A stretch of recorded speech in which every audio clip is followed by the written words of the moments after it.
kami ng Washington, D.C. Maaga pa kami dahil malayo daw ang biyahe, mga 4 na oras. Ngayon ay ano pa lang, alas 6. So dito kami naghihintay, sasakay kami ng bus. Ayan ang aking mga kasama, nilalamig sila. Ayan sila.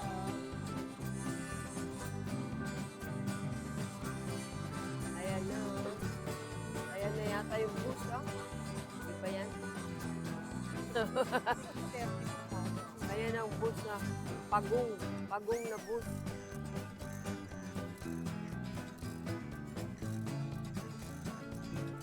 So, ayan ang aming bus, mga kagala na sasakyan, ang laki.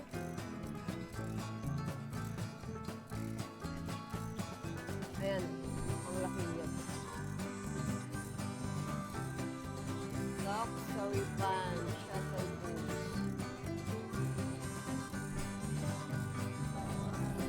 Hi guys! So right now, nasa bus pa kami papunta sa Washington, D.C. Grabe, habang nasa biyahe, ramdam mo na yung excitement. Kasi hindi lang basta city ang pupuntahan namin.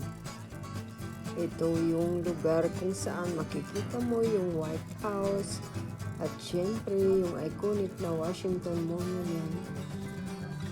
Medyo mahaba ang biyahe, pero worth it for sure.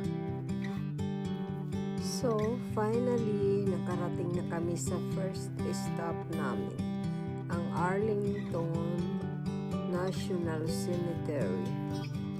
Pagpasok pa lang, ramdam mo agad yung katahimikan.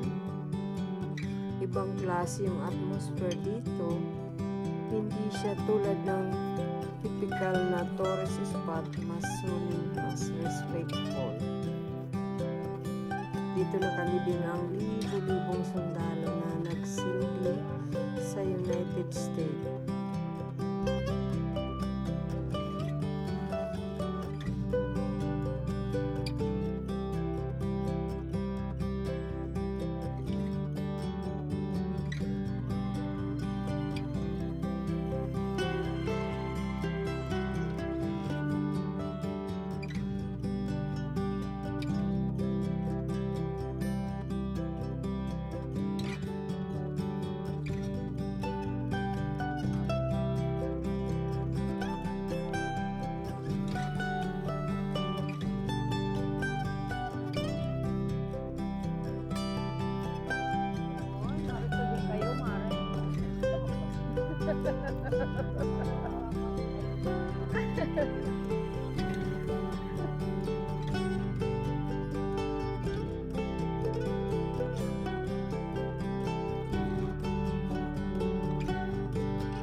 Isa sa pinaka-famous na makikita dito ay ang libingan ni John F. Kennedy na may eternal flame, simbolo ng kanyang legacy. Kasama ang kanyang anak at ang kanyang asawa, si Jacqueline Kennedy.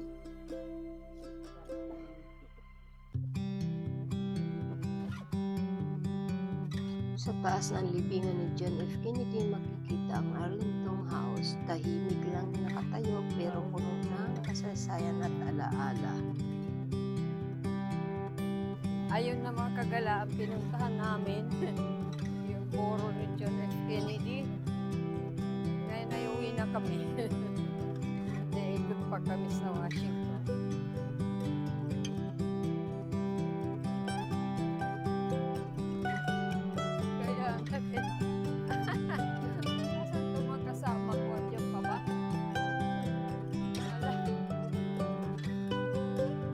Nakita nyo na?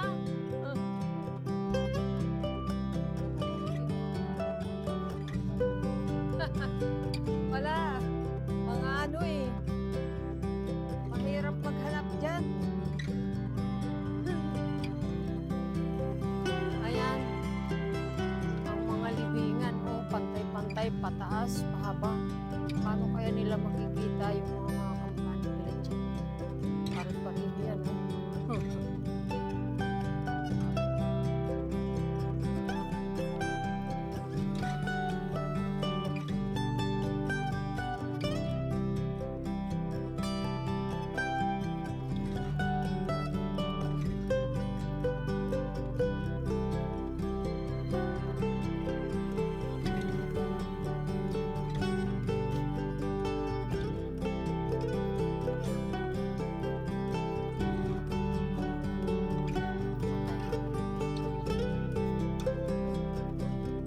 O yan, pwede pa sumakay dyan, ha? Mas pwede. Pwede kayo sumakay dyan. Magpapag may bayad na. Walang libre dito.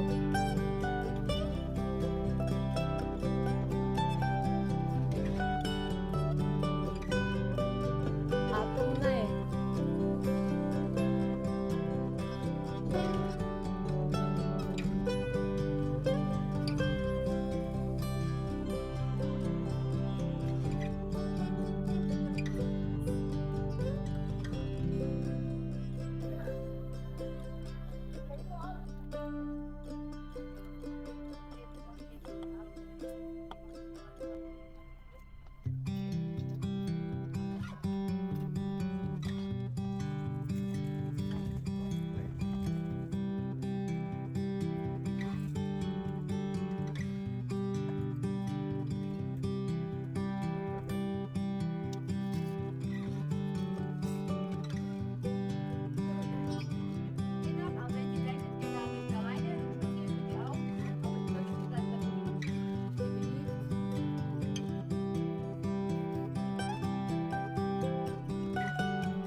Ang Lincoln Memorial, isang simbolo ng pagkakaisa at kalayaan sa puso ng Washington. Itinayo ito bilang pag-alala kay Abraham Lincoln, ang pangulong nagpanatili ng pagkakaisa ng Amerika sa panahon ng American Civil War.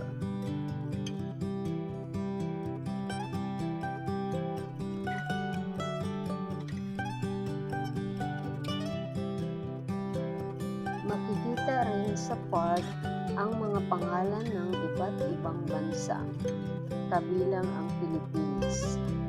Ipinapakita nito ang mga bansang nagkaisa at lumaban sa panahon ng digmaan bilang simbolo ng pagkakaisa at kasaysayan.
So, ayun guys, next stop namin ay ang White House. Nakakatuwa kasi ito yung lagi mong makikita sa movies o balita, tapos ngayon, makikita mo na siya sa person. Medyo malayo nga lang ang aming lalakarin kasi hindi pwede mag-park sa malapit ang aming sasakyan. Dito nakatira ang President ng United States.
Kaya pa ba mga kagala? Nalayo ng nilalakad namin ang init-init. Pero mga gala, ayan, tiis-tiis kahit mainit, kinakaya. At least, may experience man lang makarating ng White House, diba? Lahat ay excited para makita ang White House.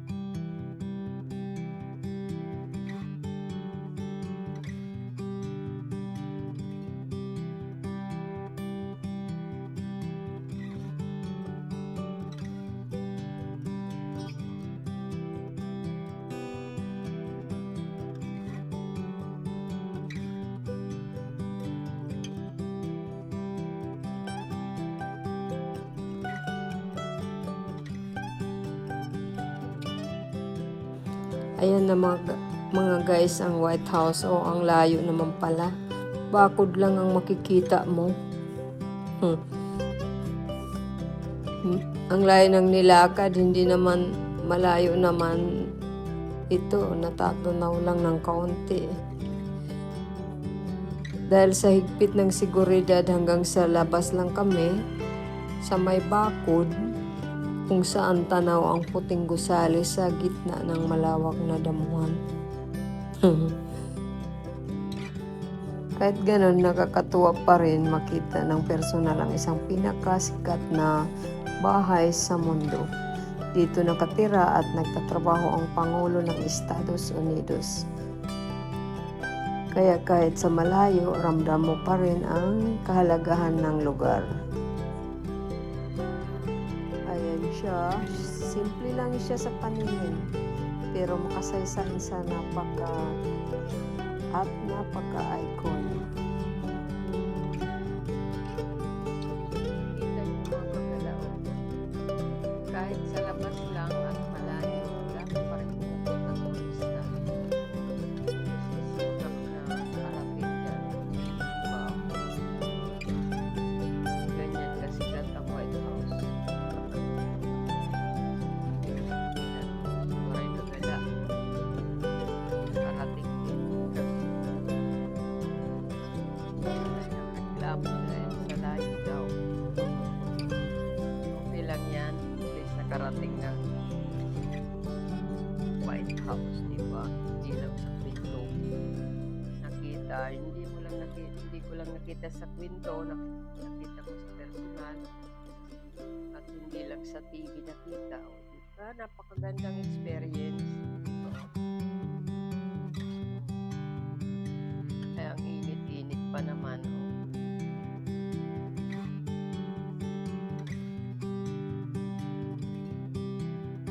So, let's go ulit sa susunod natin pupuntahan.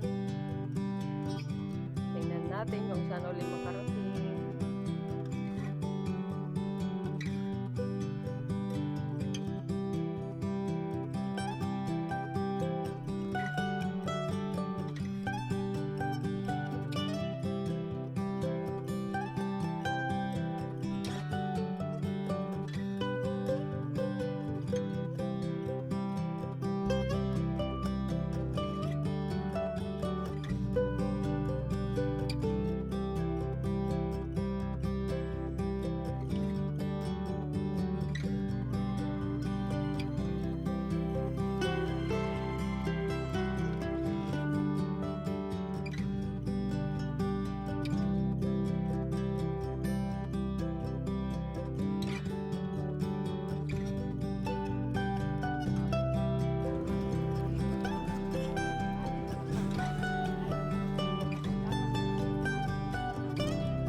National Air and Space Museum. Dito makikita ang journey ng tao mula sa paglipad hanggang sa space. Sobrang cool kasi makikita mo yung mga totoong aircraft, spacecraft na ginamit sa history. Dito makikita ang history ng aviation at space exploration. Mga totoong eroplano, spacecraft, at mga gamit sa astronauts. Isa siyang lugar kung saan makikita mo kung paano natutong lumipad ang tao hanggang sa makarating sa kalawakan. So, enjoy nyo na lang ang panunood.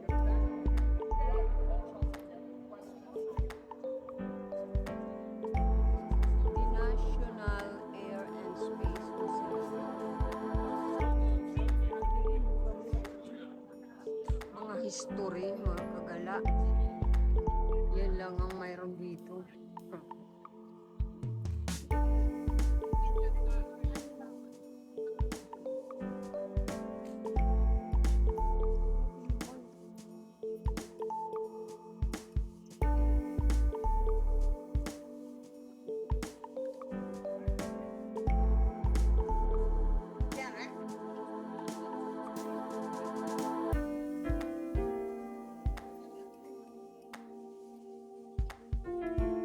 Yan na po mga kagala ang Air and Space Museum.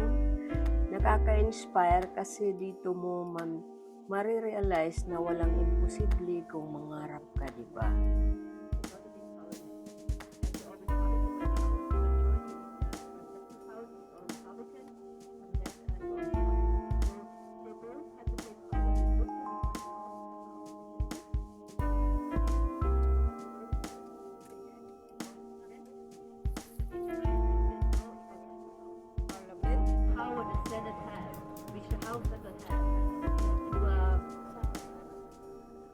Confirm the senators, the secretaries.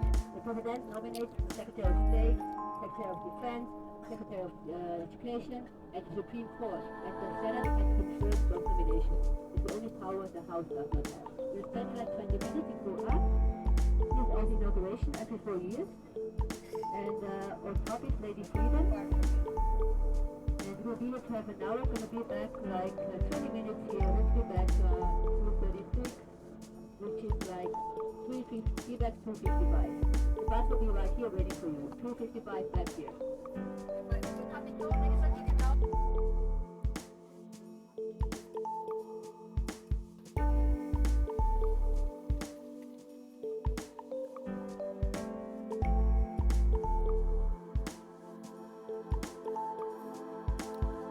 So, ayan mga kagala, ang Kapitolyo ng Amerika, ng Washington. Diyan na nagrally noon ng nagkagulo ng nag-eleksyon kay Trump.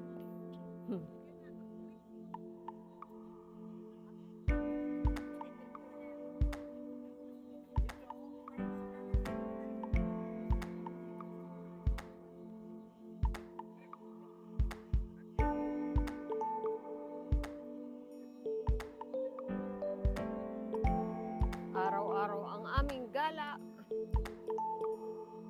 Kaya mga pagod paggabi.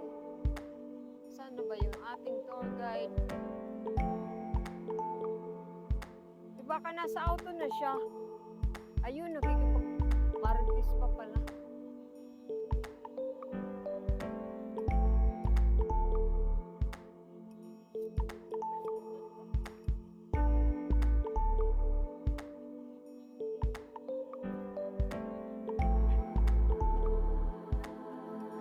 So guys, yan na po ang huli namin pinuntahan sa buong trip namin sa Washington DC. Hindi lang kami naglibot, parang naglakbay na din kami sa kasaysayan. Mula sa Arlington National Cemetery, Lincoln Cemetery, hanggang sa White House at sa National Air and Space Museum. Bawat lugar may kwento. Hindi lang siya simpleng travel, kundi experience na hindi mo na makakalimutan.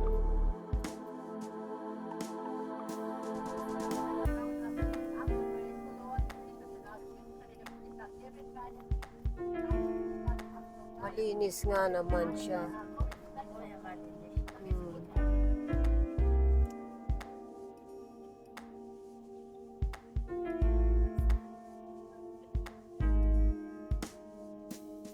On the right side is for Grand Union Station, the main train station of Washington DC.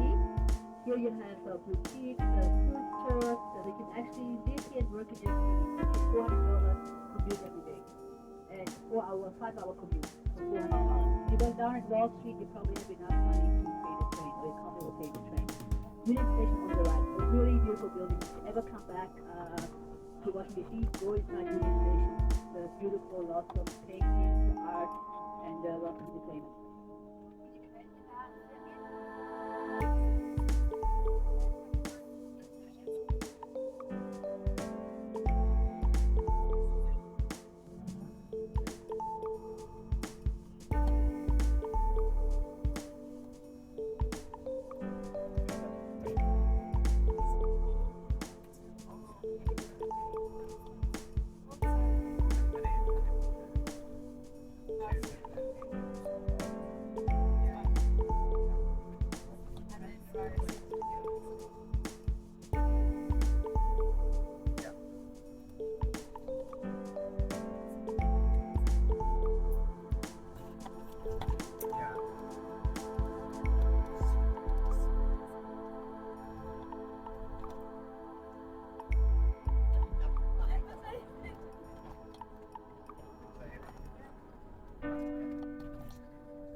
Washington DC.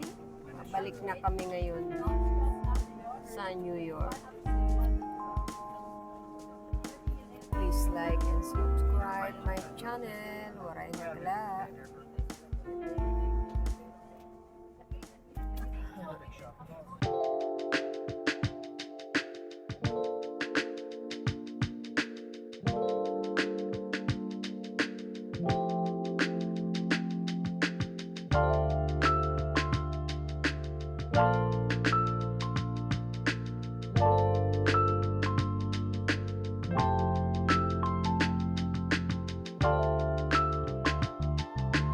Bye.